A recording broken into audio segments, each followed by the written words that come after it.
할렐루야. 오늘도 우리에게 귀하고 복된 날을 하나님께서 주셨습니다.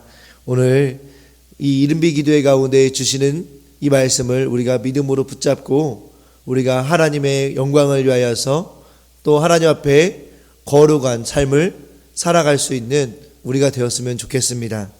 오늘은 영원히 통치하시는 하나님이라는 제목으로 함께 말씀을 나누려고 합니다. 먼저 다윗은, 이 시인은 이제 할렐루야를 외치면서 내 영혼아 여호와를 찬양하라 라고 이야기하고 있습니다. 우리가 하나님을 찬양하는 데에 있어서 어떻게 주님을 찬양하고 또 주님을 높이는가?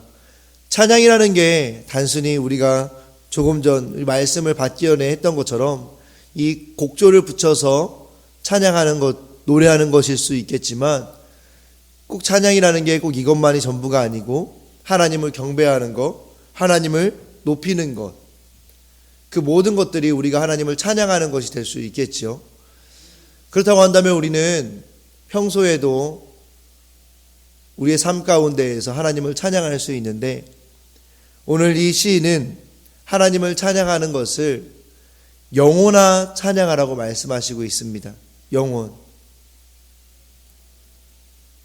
요즘에 최신 트렌드라고 할 수는 없지만 젊은 세대에서 많이 사용했던 말들 중에 하나가 무엇이냐면 영혼이 없다라는 말입니다.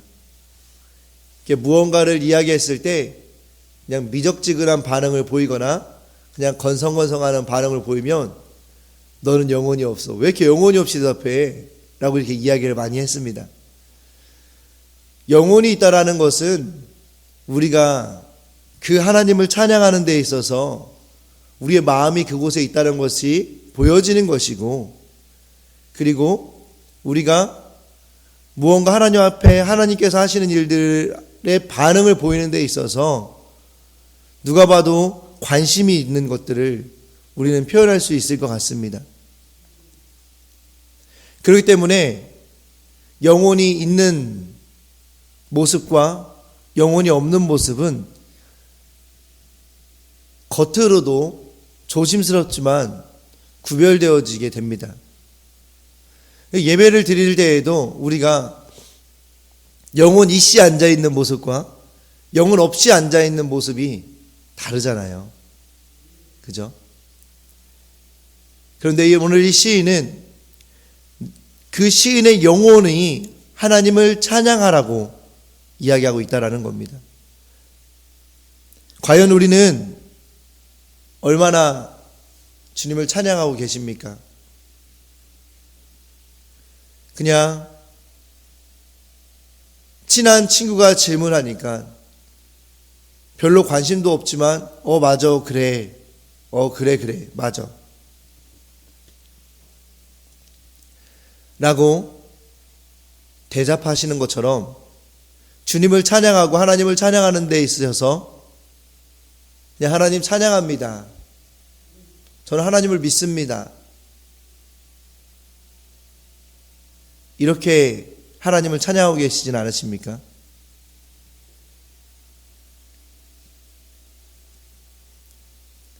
오늘 하루의 삶 가운데에서 정말 우리의 영혼이 하나님을 찬양할 수 있게 되어지기를 축복드립니다.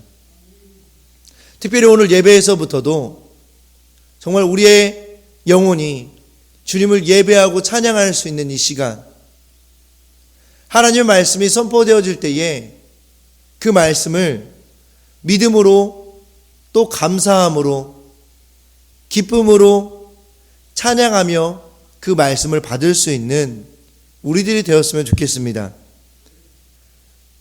또 2절 말씀에 보시면 나의 생전의 여호와를 찬양하며 나의 평생에 내 하나님을 찬양하리로다. 이 시인이 이렇게 결단을 하고 있습니다.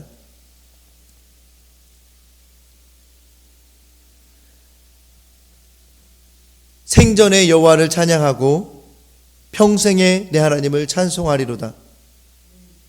우리도 이런 삶을 살고 싶지 않으십니까?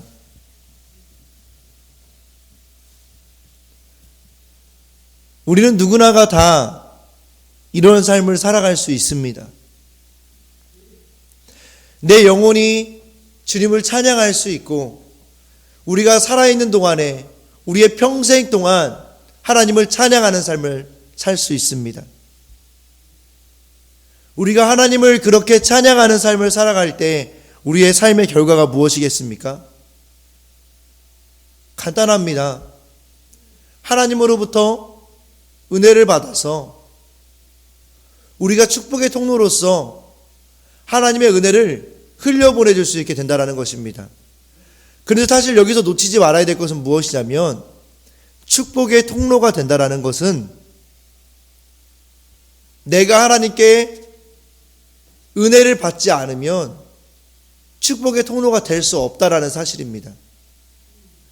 축복의 통로가 되어지는 데 있어서 정말 너무나 중요한 기본적인 개념인데 하나님께서 우리를 축복의 통로로 사용하신다고 한다는 것은 이미 축복의 통로인 내가 하나님으로부터 축복을 받았다라는 것을 기본적인 전제에 두고 있다라는 것입니다. 하나님께서 우리에게 주신 축복이 무엇입니까? 그것은 우리를 살리시는 것입니다. 어떠한 상황 가운데 있든지 우리 2월 한 달 목사님을 통해서 받은 말씀처럼 어떤 상황 가운데 있든지 우리를 살려내시는 것이 하나님께 주시는 축복입니다. 또한 어떠한 상황 가운데 있든지 우리를 온전케 하시는 것이 하나님의 축복입니다. 또 우리를 세우시는 것, 그리고 마지막으로 우리를 풍성하게 하시는 것, 그게 하나님께서 우리에게 주시는 축복이라고 2월 한 달 동안 말씀을 통해서 깨닫게 되었습니다. 그리고 이 살리심과 온전케 하심과 세우심과 풍성하게 하시는 축복을 우리에게 주시기 위해서 때로는 하나님께서 우리에게 물질이라는 것을 도구로 사용하셔서 우리를 살리시고 온전케 하시고 세우시고 풍성하게 하십니다. 그럼 우리는 물질을 은혜로 받은 자로서 그 물질을 가지고 누리면서 축복의 통로로서의 삶을 살아갈 수 있다는 것이죠. 이 세상에 아파하고 있는 자들에게, 어려워하고 있는 자들에게, 하나님을 알지 못해서 죽음을 향해 나아가고 있는 그 영혼들에게 하나님께서 우리에게 주신 물질을 흘려보낼 수 있게 된다는 것입니다. 그렇게 될 때 우리는 물질을 섬기는 사람이 아니라 하나님을 믿는 자로서, 하나님을 섬기는 자로서 그 물질을 잘 사용할 수 있게 될 수 있다는 것입니다. 우리가 이렇게 우리의 삶이 정리가 되지 않는다면 하나님께서 우리에게 물질을 주셨을 때 반드시 우리는 하나님을 섬기는 게 아니라 물질을 섬기게 됩니다. 또한 하나님께서 우리에게 명예를 주셨을 때 우리는 그 명예를 축복의 통로로서 사용하는 것이 아니라 명예를 섬기게 되는 우리들의 모습을 볼 수밖에 없을 것입니다.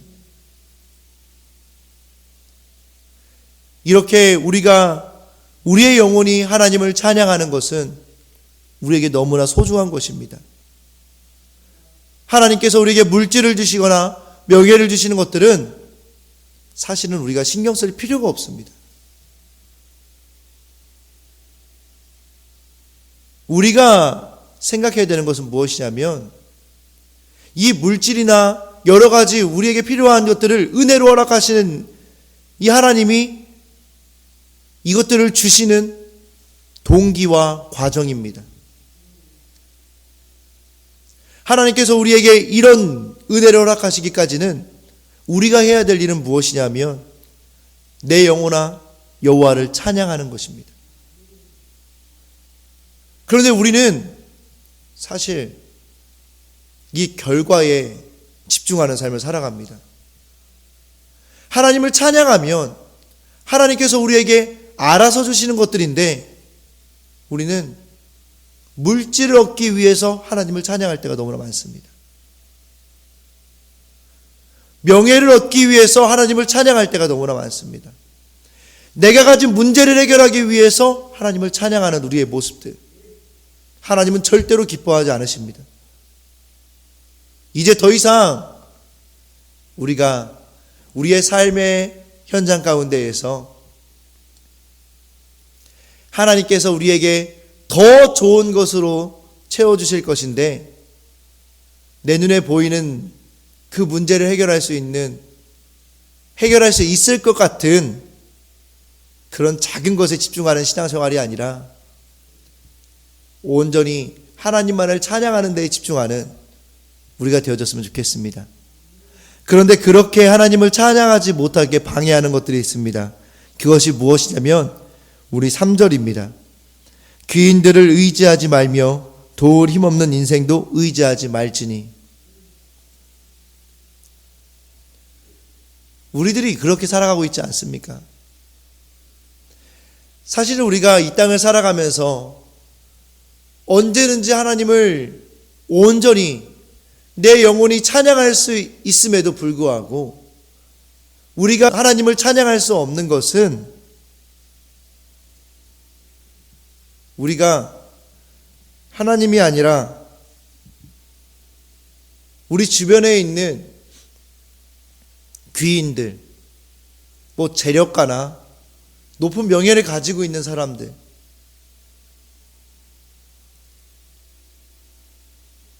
또 도울 힘이 없는 인생들, 그러니까 우리에 있는 그 어려움의 해결이나 우리가 누리는 즐거움의 근본, 그 시작점을 우리 주변에 있는 사람들로부터, 내 주변에 있는 환경들로부터 찾으려고 하기 때문이라고 하나님께서는 말씀하시는 것입니다. 우리의 시선이 하나님께 온전히 있지 못하고 우리의 시선이 이 세상을 향하여지기 시작한다면 우리는 결코 하나님께 온전한 찬양을 드릴 수 없습니다. 이런 건 저도 마찬가지죠. 오늘 말씀을 증거하고 있다 해서 제가 매 순간순간 제 영혼까지 드린 찬양을 하나님께 드리고 있다라고 말씀드릴 수 없습니다. 저도 살아가면서 어려운 부분들이 있으면 하나님께 나와서 무릎 꿇고 기도하기에 앞서서 나에게 도움을 줄 수 있는 사람이 누구인가, 이런 고민을 할 때가 너무나 많습니다.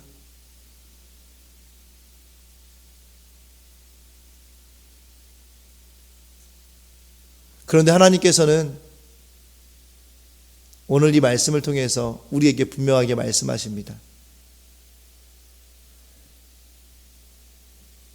우리가 어떠한 상황 가운데 있든지 그 상황 가운데에서 하나님을 찬양하는 삶을 살 것을 우리에게 말씀해 주시고 계시는 것입니다.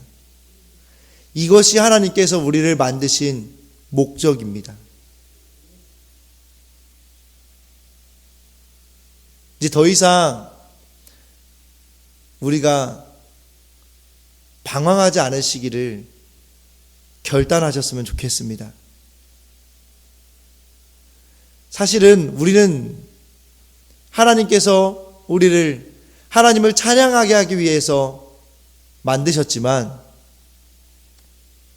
우리 안에 죄인된 본성이 있어서 어려움이 있을 때마다 하나님이 아니라 내 주변에 있는 귀인이나 내 주변에 있는 인생들을 돌아보게 되는 것이 사실입니다. 그런데 그렇다고 해서 오늘 하나님, 저는 어차피 또 어려운 일이 있으면 또 제 주변에 있는 사람들을 돌아볼 거잖아요. 그러니까 하나님, 저는 오늘 그렇게 살지 않겠다고 결단할 수 없습니다. 이렇게 어리석은 생각하지 않으시기를 축복드립니다.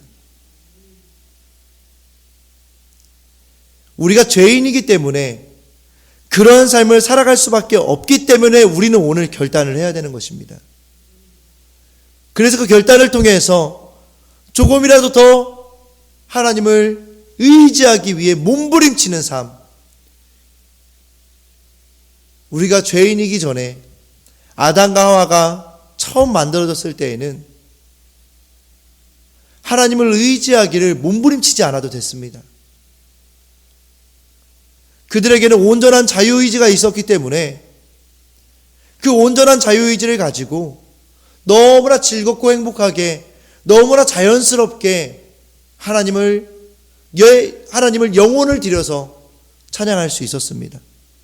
그런데 타락 이후에는 우리가 몸부림치지 않고서는 하나님을 찬양할 수 없습니다. 그렇기 때문에 오늘 그 몸부림침을 결단할 수 있었으면 좋겠습니다. 그리고 하나님은 다 아십니다. 우리가 완벽하게 하나님을 찬양할 수 없다라는 것. 평생 동안 하나님만을 찬양하며 살 수 없다는 것을 하나님도 아십니다. 그렇기 때문에 하나님은 오늘 우리의 결단을 기쁘게 받아주시는 것입니다. 그리고 성령님을 통해서 그 결단을 이루어갈 수 있도록 계속해서 그 결단들을 생각나게 하시는 것이죠. 때로는 그 결단으로 인하여서 회개해야 될 때가 있습니다. 회개는 좋은 것입니다. 우리의 거룩함을 회복시켜가는 것이기 때문에 회개는 우리에게 있어서 너무나 소중한 것입니다. 내가 평생에 추구해야 할 인생의 목적이 무엇이라고 생각하십니까? 하나님을 의지하지 못하게 나를 유혹하는 것은 무엇입니까? 오늘도 우리를 결단하지 못하게 만드는 것이 무엇입니까? 오늘 이 시간 지난날 하나님을 찬양하지 못했던 우리들의 삶을 회개하셨으면 좋겠습니다. 그리고 이제 하나님을 다시 한번 오늘 말씀을 붙잡고 찬양하는 삶을 살겠노라고 주님 앞에 결단하는 오늘 이 시간이 되어주시기를 축복드립니다. 두 번째로는 우리가 찬양하는 하나님께서 어떠한 일들을 하시는가라는 것입니다. 5절 말씀에 야곱의 하나님을 자기의 도움으로 삼으며 여호와 자기 하나님에게 자기의 소망을 두는 자는 복이 있도다. 야곱의 하나님, 야곱이 어떤 자입니까? 성경에서 너무 어떻게 보면 멋지게 표현되어 있을 수 있습니다. 하나님과 싸워 이긴 자, 이스라엘이라는 이름을 받은 자. 그렇지만 그 야곱의 삶이 어떠했습니까? 이스라엘이라는 이름을 받고서도 여전히 하나님 안에서 온전히 살아가지 못했던 시간을 보낸 사람이 야곱이 아니겠습니까? 그 이전의 삶은 또 어떠했습니까? 자기가 눈에 볼 때 너무나 예쁘고 좋은 아내를 얻기 위하여서 일했던 자가 야곱이 아니었습니까?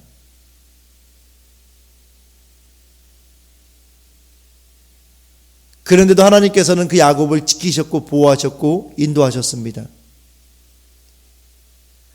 그 하나님을 내 하나님으로 도움을 삼으며 또 그 하나님에게 소망을 두는 자는 복이 있다라는 것입니다.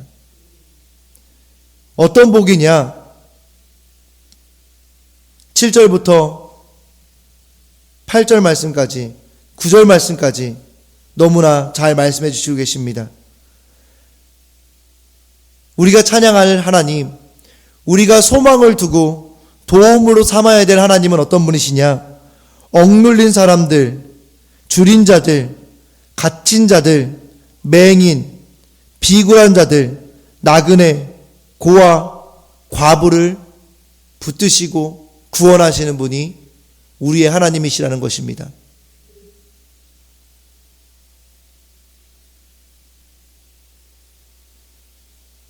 하나님께서는 이러한 사람들을 구원하시기를 기뻐하십니다. 저는 오늘 이 말씀을 묵상하며 이러한 질문을 드리고 싶습니다. 지금 나의 모습이 억눌린 사람처럼 무언가에 억눌려 있진 않으십니까? 관계 속에서, 또 자녀들의 문제로 인하여서, 또 여러 가지 내가 해야 될 여러 가지 일들로 인하여서, 물질로 인하여서 억눌려 있으시진 않으십니까? 또 줄여 계시진 않으십니까? 너무나 굶주려서, 무언가로 인해 굶주려서 그것만 보면 하나님도 없이 아무것도 생각하지 못한 채 오직 그것만을 먹기 위해 달려가는 그런 줄인 자의 모습으로 계시지는 않으십니까? 그리고 갇혀 계시진 않으십니까? 우리 안에 하나님께 주시는 진정한 자유가 있으십니까? 그리고 맹인으로 계시진 않으십니까? 우리의 눈에 하나님이 보이십니까?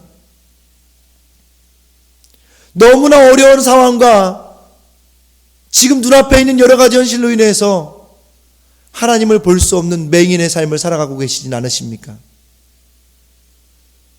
그리고 비굴해 계시진 않으십니까? 나그네와 같이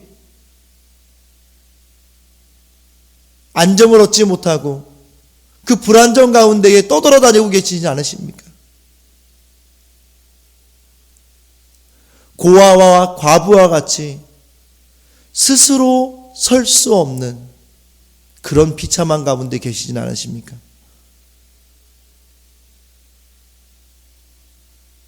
오늘 이 새벽에 우리의 모습을 스스로 진단해 보았으면 좋겠습니다. 하나님 앞에서 내 자신을 낱낱이 드러내 놓으시고, 나는 과연 억눌린 자인가, 줄인 자인가, 갇힌 자인가, 맹인인가, 비굴한 자인가, 나그네인가, 고아인가, 과부인가. 우리 오늘 이 아침 우리의 그 모습을 가지고 하나님 앞에 나아가시기를 축복합니다. 그럴 때 하나님께서는 그 모든 것으로부터 우리를 해방하시고 해결하실 줄 믿습니다. 또한 우리가 이 이른배의 기도회를 통하여서 우리의 그 부족한 부분들을 발견함으로 하나님 앞에 도움을 요청한 이후에 우리 주변에 있는 자들도 또 누가 이런 어려움을 겪고 있는 자들이 있는가를 살펴볼 수 있었으면 좋겠습니다. 우리 주변에 억눌린 자가 있습니까? 줄인 자가 있습니까? 갇힌 자가 있습니까? 하나님을 보지 못하는 맹인이 있습니까? 하나님의 풍성케 하심을 깨닫지 못해서 비굴하게 사는 비굴한 자들이 있습니까? 나그네가 있습니까? 고아나 과부가 있으십니까? 오늘 그 어려움을 겪고 있는 자들을 놓고 또 함께 기도해 주셨으면 좋겠습니다.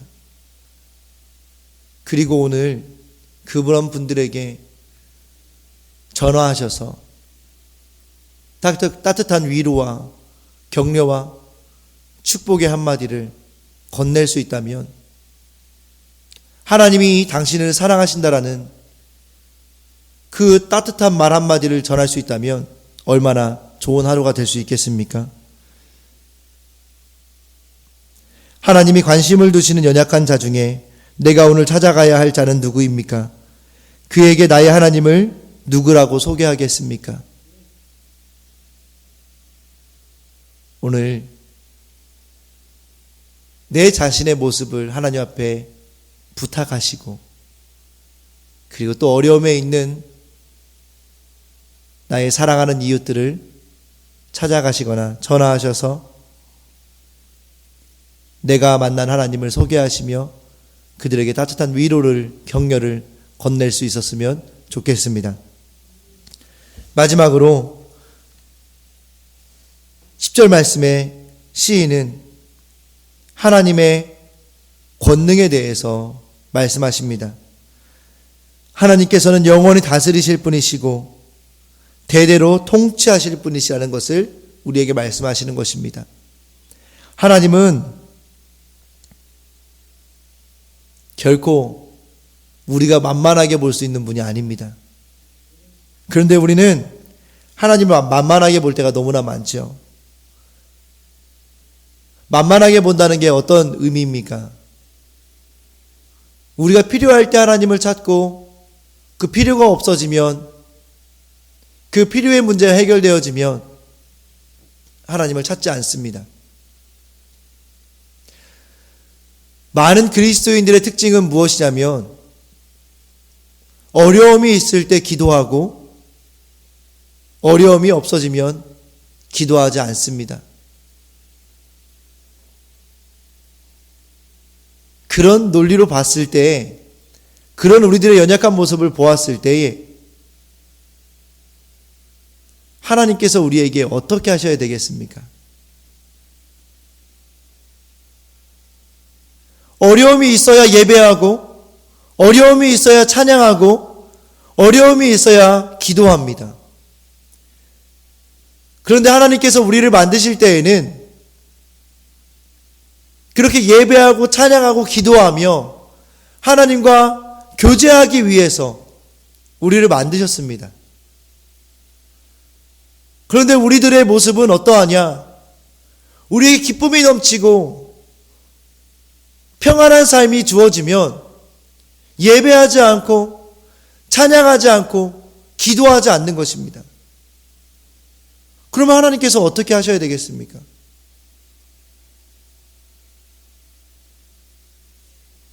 너무나 극단적인 예이기는 합니다. 그렇지만 우리는 이 부분도 생각하지 않을 수 없다라는 것입니다.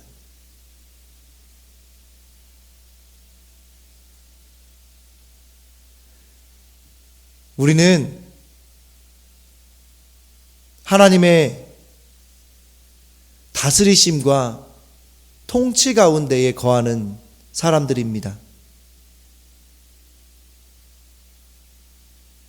그리고 그 다스리심과 그 통치하심 가운데에서 언제든지 우리는 하나님을 찬양하고 예배하고 기도하는 삶을 살아가야 됩니다.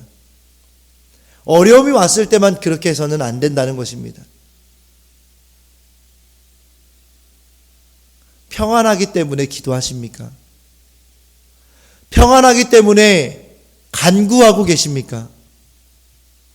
평안하시기 때문에 예배가 사모되어지고 계십니까? 평안하시기 때문에 뜨거운 찬양이 우리 가운데에 있으십니까? 하나님의 다스리심과 통치하심을 우리가 우리의 모습으로 보여드릴 수 있었으면 좋겠습니다. 또한 하나님께서 주신 이 질서에도 우리가 잘 순종했으면 좋겠습니다. 우리가 하나님께 주신 질서에 순종할 때에 하나님을 잘 섬길 수 있게 됩니다. 눈에 보이는 질서에도 우리가 순종하지 못한다면 눈에 보이지 않는 하나님을 어떻게 우리가 그 하나님의 다스리심과 통치하심을 인정하는 삶을 살 수 있겠습니까?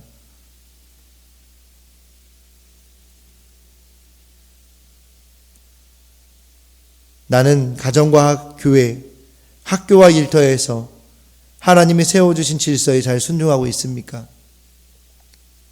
우리들의 모습을 오늘 우리가 돌아보았으면 좋겠습니다.